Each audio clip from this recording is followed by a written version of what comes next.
Hi, ഞാൻ Shani Priyesh, consultant embryologist, Almas IVF and fertility centre, Kottakkal. July 25 world IVF day.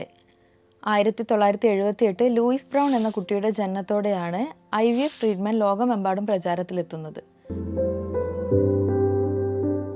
വർഷങ്ങൾ ഇത്രത്തോളം കഴിഞ്ഞിട്ടും ഇന്നും ട്രീറ്റ്മെൻറ്റിന് വരുന്ന ദമ്പതികളുടെ ഒരു സംശയമാണ് IVF ട്രീറ്റ്മെൻറ്റിലൂടെ ഉണ്ടാകുന്ന കുട്ടികൾക്ക് എന്തെങ്കിലും വൈകല്യങ്ങൾക്കുള്ള സാധ്യതയുണ്ടോ എന്നത്. പക്ഷെ നമ്മൾ മനസ്സിലാക്കേണ്ടത് എന്താണെന്ന് വെച്ചാൽ IVF ചികിത്സയിലൂടെ ഉണ്ടാവുന്ന കുട്ടി എന്നതുകൊണ്ട് പ്രത്യേകിച്ച് മാനസികമായോ ശാരീരികമായോ വൈകല്യങ്ങൾ ഉണ്ടാവാൻ പോകുന്നില്ല. പക്ഷേ സാധാരണ രീതിയിൽ ഗർഭം ധരിച്ചുണ്ടാവുന്ന കുട്ടികൾക്ക് വരാവുന്ന എല്ലാ പ്രശ്നങ്ങളും IVF ട്രീറ്റ്മെൻറ്റ് എടുത്ത് ഉണ്ടാവുന്ന കുട്ടിക്കും വന്നേക്കാം.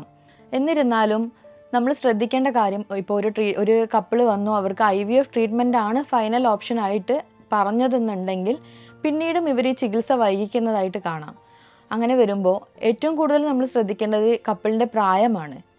വിജയസാധ്യത കൂട്ടുന്നതും അതുപോലെ തന്നെ അണ്ടത്തിൻ്റെയും ബീജത്തിൻ്റെയും ക്വാളിറ്റി എല്ലാം എന്തിനെ ഡിപ്പെൻഡ് ചെയ്തിരിക്കുന്നു എന്ന് വെച്ചാൽ ഈ കപ്പിളിൻ്റെ പ്രായത്തിനെ മാത്രമായിരിക്കും അത്. അപ്പോൾ ഹെൽത്തി ആയിട്ടുള്ള അണ്ടവും ബീജവുമാണ് കിട്ടുന്നതെന്നുണ്ടെങ്കിൽ ഹെൽത്തി ആയിട്ടുള്ള ഭ്രൂണങ്ങൾ ഉണ്ടാക്കിയെടുക്കാനും അതുകൂടെ തന്നെ പെട്ടെന്ന് തന്നെ ഹെൽത്തി പ്രഗ്നൻസി കിട്ടാനും സാധ്യത കൂടുതലാണ്. ഇപ്പോൾ ഓരോ കപ്പിൾ ചിലപ്പം അവരുടെ പ്രശ്നം കൊണ്ടായിരിക്കാം ഫിനാൻഷ്യലി വരുന്നതോ അല്ലെങ്കിൽ അവരുടെ കരിയറിൻ്റെ കാര്യങ്ങൾ ഓർത്തിട്ടോ അങ്ങനെയൊക്കെ ആവാം. എന്നിരുന്നാലും ട്രീറ്റ്മെൻറ്റ് വൈകിക്കുന്നത് കൊണ്ട് അവരുടെ പ്രഗ്നൻസിക്കുള്ള സാധ്യതയാണ് കുറഞ്ഞുകൊണ്ടിരിക്കുന്നത്. എപ്പോഴും എത്രയും നേരത്തെ ട്രീറ്റ്മെൻറ്റ് എടുക്കുന്നോ അത്രയും പെട്ടെന്ന് റിസൾട്ടും അതിൻ്റെ ക്വാളിറ്റി ഇമ്പ്രൂവ് ചെയ്യാനും പറ്റും.